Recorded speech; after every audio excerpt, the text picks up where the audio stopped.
Hi, welcome to Artlink. My name is Lynette Scott. I'm the executive director here. Joining me today, I have Ellen Mensch, our exhibition coordinator, and artist Craig Fisher, who won our regional exhibition in 2020 and is now has installed a solo exhibition here in the gallery. Craig lives and operates an independent printing press called Ibis Press Studio in Toledo, Ohio. And yeah, we're really excited to be able to share your work, your work with, or his work with all of you. So, Craig, just to kind of get started, what kind of was your earliest introduction into art, or what got you interested in creating work like this? Well, thank you for, first of all, to Lynette and Ellen for putting me up on here on a virtual link, and also for the board members of Artlink for letting me participate in what is a really wonderful gallery space. So thank you. Yeah, I pulled a few pictures from a family album here because in so many ways it's a good object lesson for people that want to that think about art as a career, and it's never a straight line, I'm sure. Like in my case, I was fortunate to be have parents that supported me, and particularly my mom, who was a beautician, and she knew a number of people who were itinerant painters, and they said, well, my son's interested in drawing in school, he would like to learn how to paint. And was a lady by the name of Amstutz who kind of introduced me to painting at that time. And so as a very early, here you can see some of the pictures in '61, and I was at like a flower and home show, and they thought, well, this kid's cute, prop him up, give him an easel, let him paint. So that's kind of where it went from there. And I enjoyed it a lot. I spent a lot of those early years copying what we would consider to be the old masters like Rembrandt and Michelangelo. And I would just draw the drawings over again. I would paint some of the paintings of some of the characters. And you get, after a while, you sort of understand a little bit about why certain pieces of art work at a very early age, and so that from there I was on to school at the University of Toledo. We were, at that time, I would call us a lower middle class family, and Toledo was my only option, and I was happy to get it. And I had the benefit of a number of instructors there that took me under their wing and kind of shepherded me into a graphic interface, more like into printmaking, because I just liked what I saw. And it was interesting because when you do a print, you're looking at a matrix that is essentially a reverse. And when I was in university, the fact that I could do this, and when I would lift the paper, it would be a whole different impression, completely different image. And I just thought that's so fantastic, it kind of took what I did and modified it in a strange and yet beautiful way. So that's where I moved to. And after graduation in about 75, 76, I decided, well, if I'm a printmaker, you can't make prints on your dining room table. You can, but you're very limited. You want to press. So I purchased a press from a company called American French Tool Press, and I've had it ever since. And I've been printing, making impressions primarily more in the past 10 years than I have ever done, So it's been a very interesting experience. Great. And painting has continued to be a part of your work as well, though, right? Yes. Well, painting particularly. I was started out as a painter, for that matter, and but I think in some ways, not just painting, but drawing was a very instrumental part of doing it. And I thought that if you're a draftsman, it really sort of becomes your beginning phase. I've got a local cat here. He comes on every once in a while.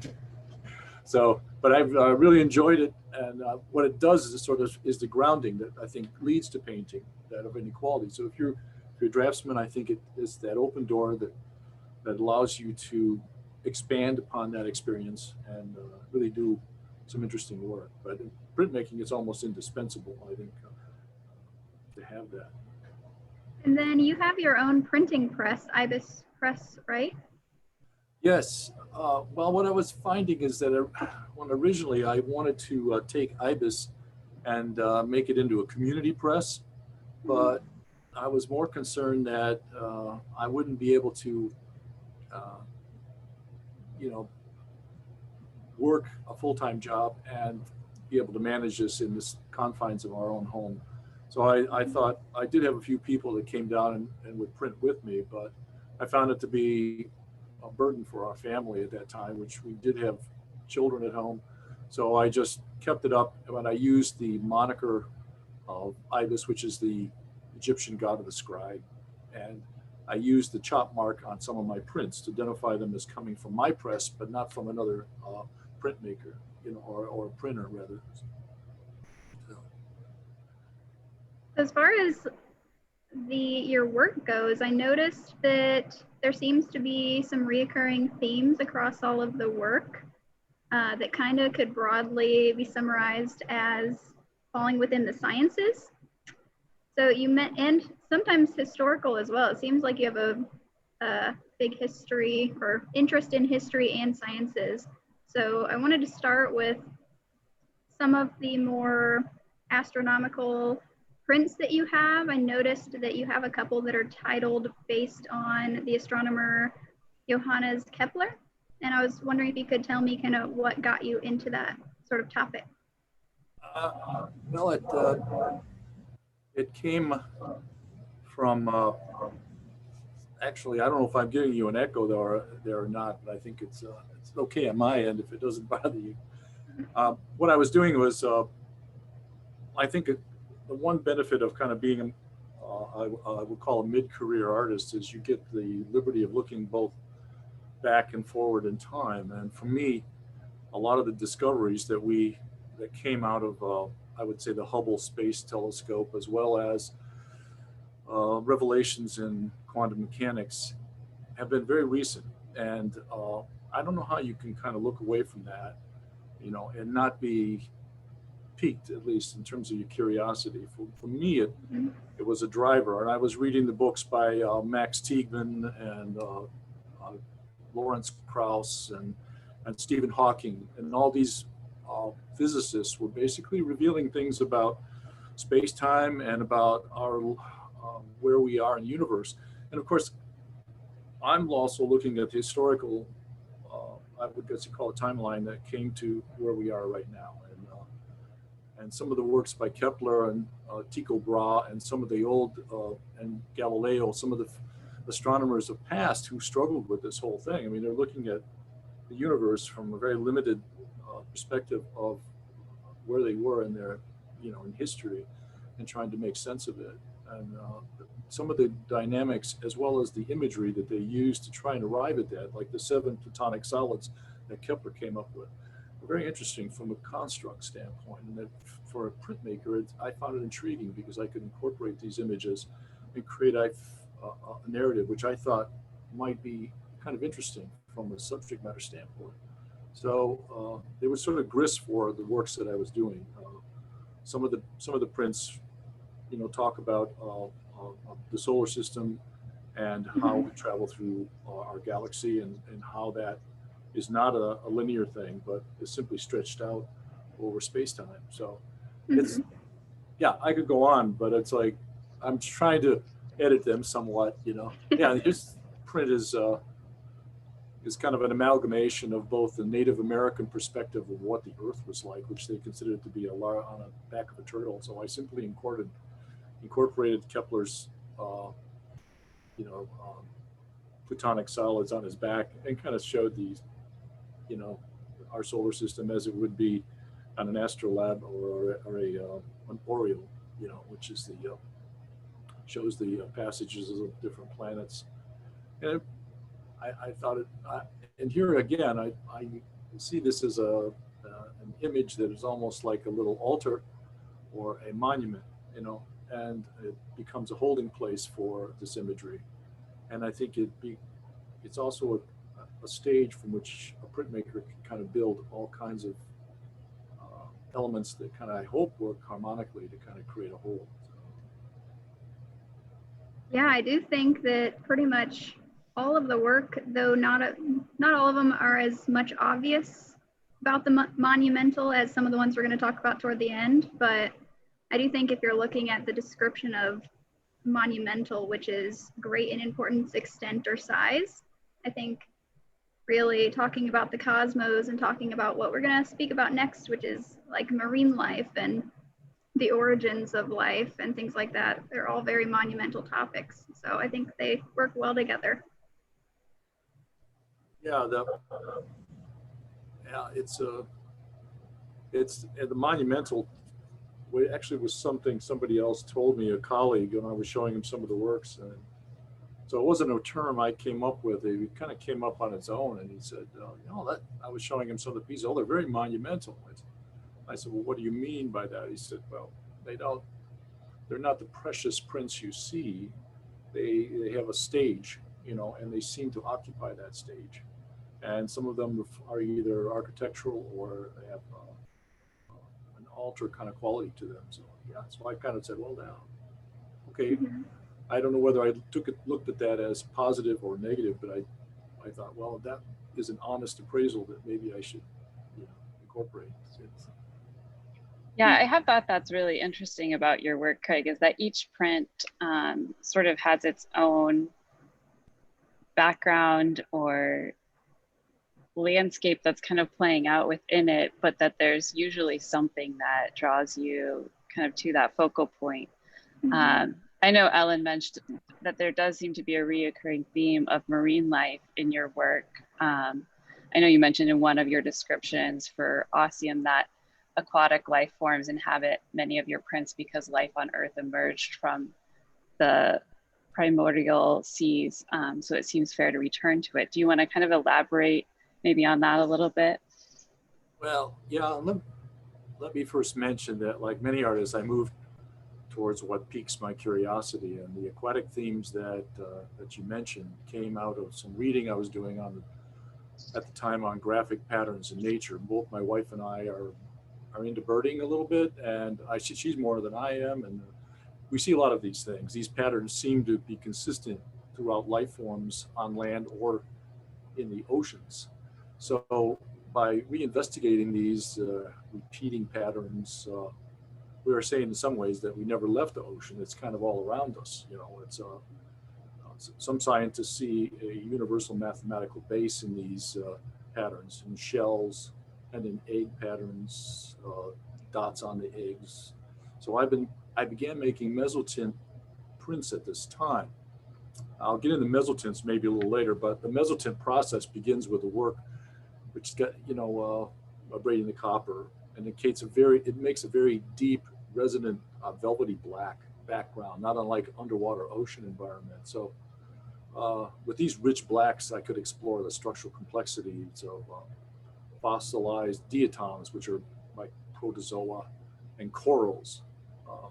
Some are more complex, and some are more highly reticulated, and others are kind of delicate and lace-like.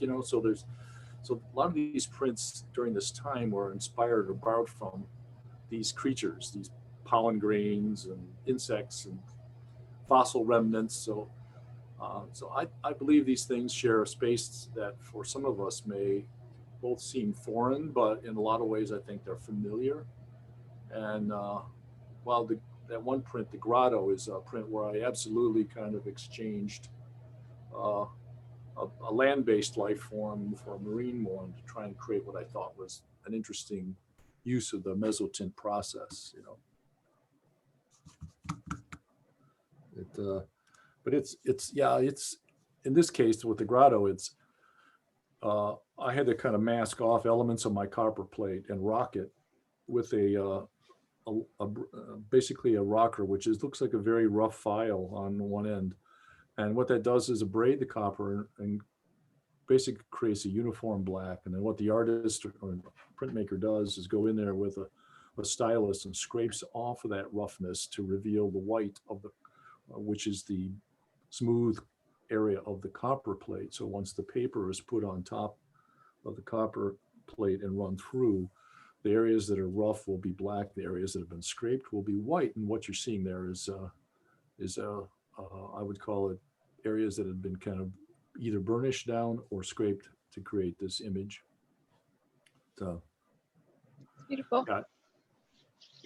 So I was hoping we could talk a little bit about your paintings as well. I noticed, especially within your paintings, you seem to be really interested in geometry and kind of almost these architectural structures that seem a little impossible.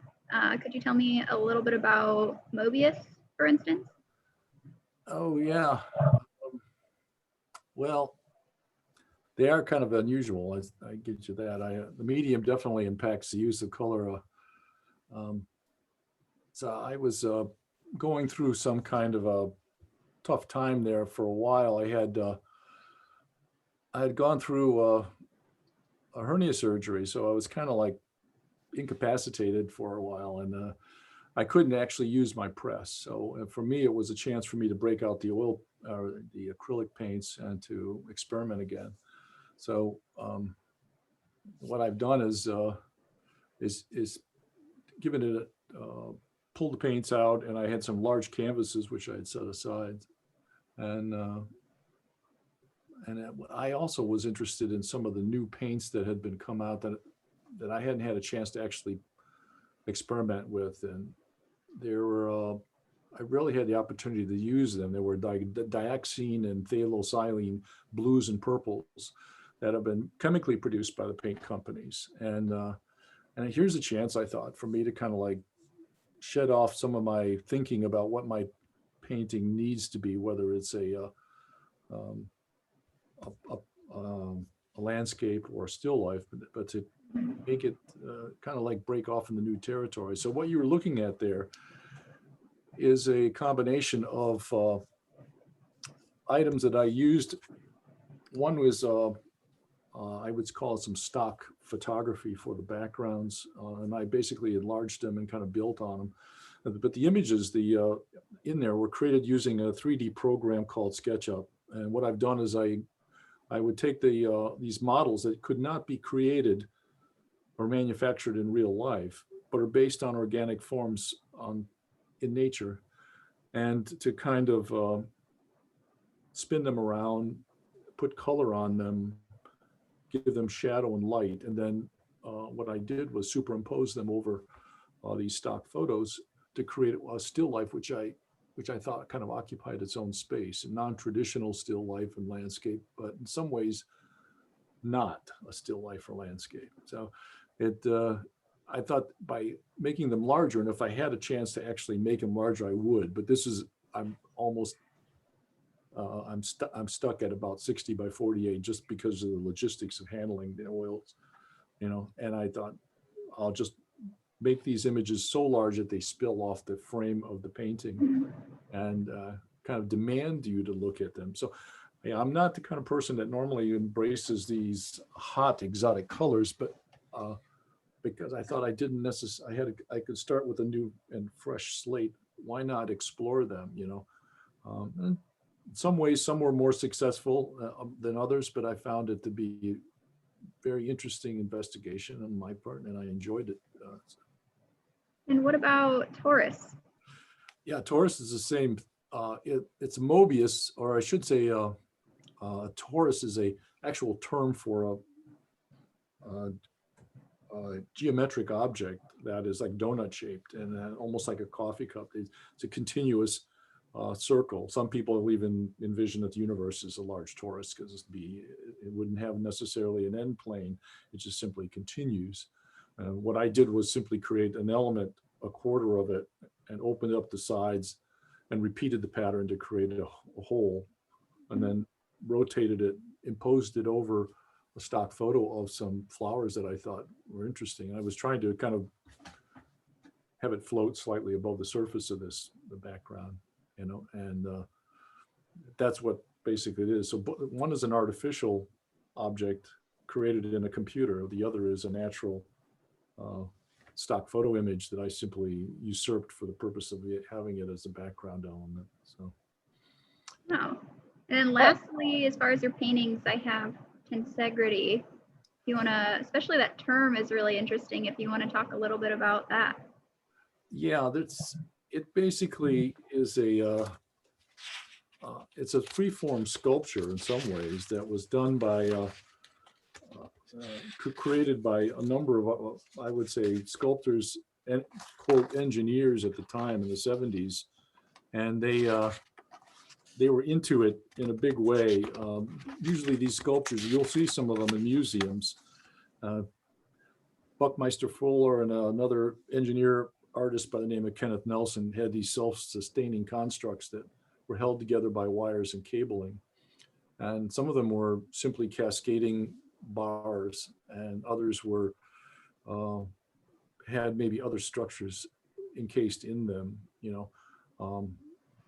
They came up with the word tensegrity, which we all having trouble pronouncing, but it is a term that came out of that time period.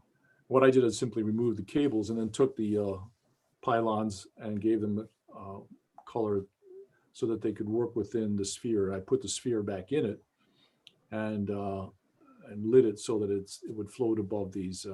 These are hot magenta flowers. I just simply took the color out of them and made them gray so that they became more of a textural element, and I thought would gave relief for what these smooth bar-like surfaces, So yeah, it was fun painting. I've tried to build in some encaustic into it. I don't know if it worked. It was, but I wanted to get some textural element behind it, and I was also working with gloss and dull varnishes to try and give them some contrast. I think it's hard to sort of see those elements when you're looking at something on the screen, but certainly when you view the piece in person, you experience that. And the other thing I wanted to note is with all of your paintings, I think you referenced earlier, but the size of them and the way that you're working with scale, I think does give them that sense of monumental, similar to your prints, but maybe in a little bit different way. And then I noticed too that your prints tend to be a little bit more monochromatic or toned down. There's certainly elements of color in several of them, but could you maybe just talk about why there's that kind of difference? Is it really based on the medium, or is there something other intentional that's kind of behind that choice? Yeah, thank you for asking that, because that's been a challenge for a lot of printmakers. I think obviously you've probably seen a lot of prints come through Artlink, and some of them are, I think some of the more contemporary printmakers, especially coming out of schools now, have been using silkscreen to introduce color to a lot of the prints. But for some of the traditional prints that I learned on back, I guess in the 70s, it was, we sort of accepted the fact that color was not necessarily germane to the success of a print, and that what you were looking at in some cases is not just the print, the design, the subject matter, but also the very nuanced textural elements and darks and lights, and that came out of the print, that became it. I think were actually looked upon as kind of more desirable. So I guess it's a philosophy that printmaking is still having this day.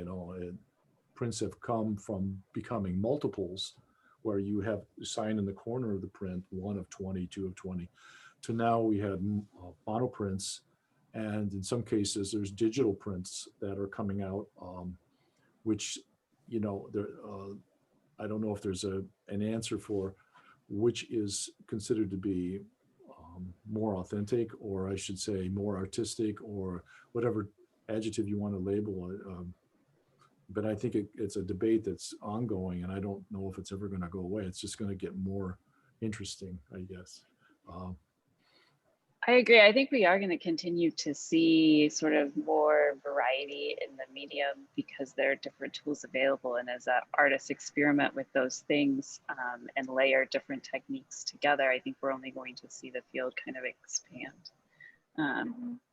In that way, we certainly have over the last few years with our print exhibition. So, yeah, what I've tried to do in some of these prints is move from into a combination of what they call mokuhanga, which is a Japanese woodblock prints married into the intaglio print.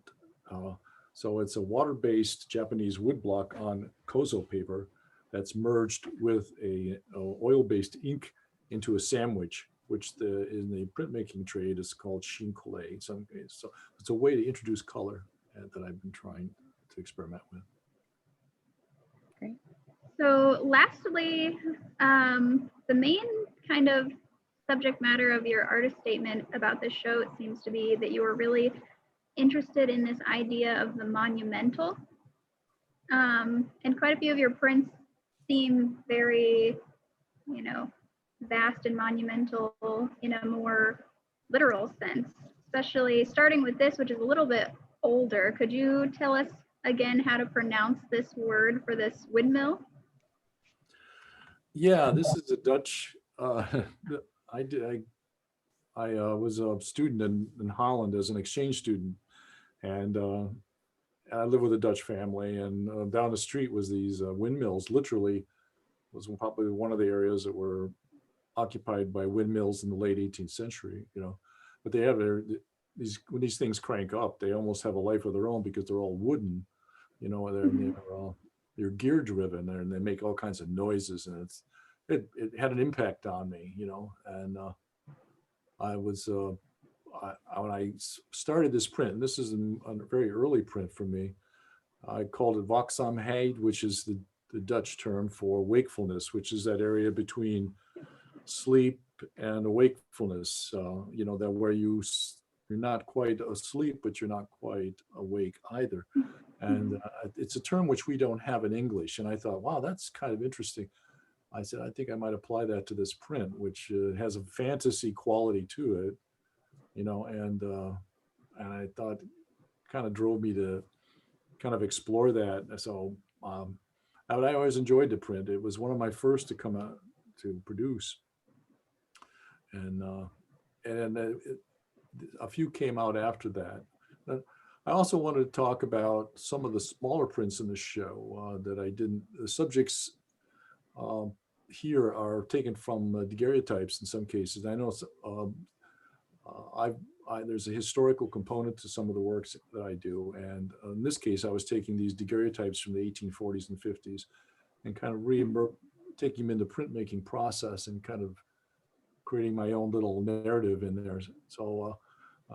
And tableaus. But what's interesting about the daguerrean process is it was all done with natural light on silver plates, and so it has a sort of a ghost-like image that I thought kind of found appealing, Then, as far as relic goes here, could you maybe describe a little bit of your inspiration behind this concept of what looks to be some form of relic being kind of unearthed?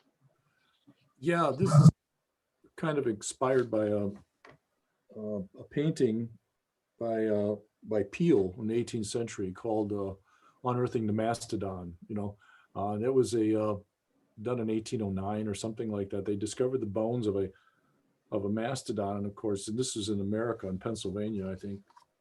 It was it had such an impact on people because no one has ever seen anything like this before. And so they did a painting about it. And so it was this idea of discovering something that's outside the realm of your experience, and I took this relic as this, solid geometric puzzle shape and kind of superimposed it over what I consider to be almost, a late 18th or 17th century work site where everything is made out of wood and cables and the works of Piranesi and some of the artists that came before kind of inspired me to take this and kind of work it up. So it's sort of our own little I would call it excavation. One person said it looks like it was in a building. I said, no, it's actually like being excavated out from the ground. As they're lifting this object out.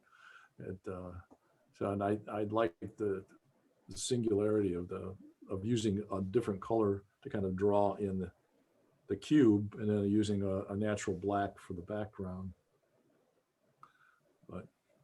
But definitely one that would qualify as monumental, I think. So. Yeah, and the last slide we have, I believe, is the one that is at the very front of the gallery, right next to Lynette, actually. This one to me speaks the most of this idea of the monumental, because it seems very more obvious than others of that aspect. Could you just kind of explain a little bit about this piece, Transit of Venus? Yeah, I think you obviously see some different elements from different cultures that are incorporated here. Some are Inca, some Aztec, some Egyptian, and maybe Greco-Roman figures at the top. These are all references in objects that make reference to Ra or to the Venus, which they consider to be the god.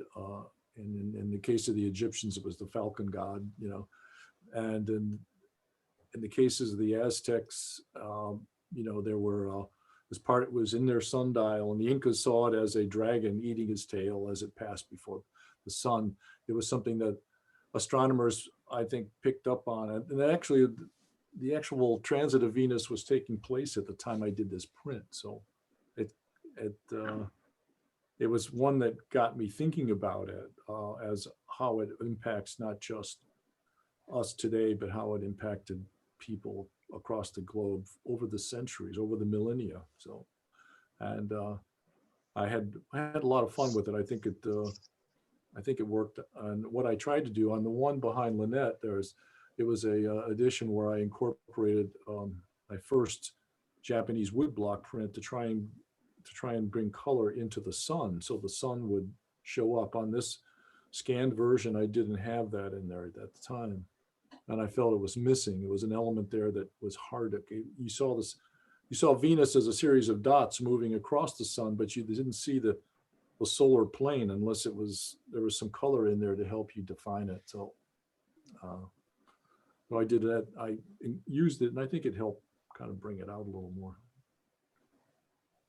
Yeah, I think it is successful with the color in there. I think the kind of last thing I wanted to touch on, Craig, was just in your statement, you mentioned that idea of like monuments exist as a collective reminder of our past achievement before they're lost to memory, and sort of this place where we are in the world right now, where in America, we're looking at our monuments and sort of questioning, I think, what they represent and the value in them. If you want to just maybe touch on your thoughts of that. Yeah, I'm a student of history, and I'm obviously I try and pull some of that in there. I'm a member of the Fallen Timbers Battlefield Preservation Commission. I'm a board member there, as well as done some interpretation of Anthony Wayne for some of the I would call it anniversary events that we just recently had. So I noticed that a lot of ways, even the sculptures that we have of Anthony Wayne and on the battlefield site were being threatened, as well as some of the Civil War sites along the South recently are being and we're looking at them as heroes of our past. And I think what's happening now is that we're re-examining these traditional figures and trying to look through them to the lens of more than one cultural background, and saying, how do they impact us nowadays? So there's this dialogue that's taking place, and I think it's good. I think it helps us.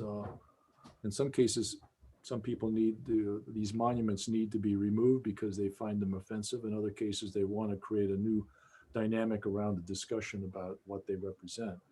So, and I have a feeling that we have not seen the end of this dialogue. I hope it stays dialogue. I hope that what we discover in the discussions that cascade out of all this is maybe a new understanding of what's important to us as a society. So, and I, you know, I hope I hope that's a good thing, you know. And, but yeah, I think, I guess what I was wanting to say is that artists have a valuable part in that conversation. I think they have the opportunity to bring up ideas and thoughts in their own work that as other people look at and respond to them, they can start those conversations or maybe help us understand something from someone else's point of view. So I think you're right. I have a friend who's a sculptor, and he's dealing with that right now. I think he's looking at it because a lot of his sculptural works are public works, and I think two-dimensional artists like myself have a obligation, I think, to kind of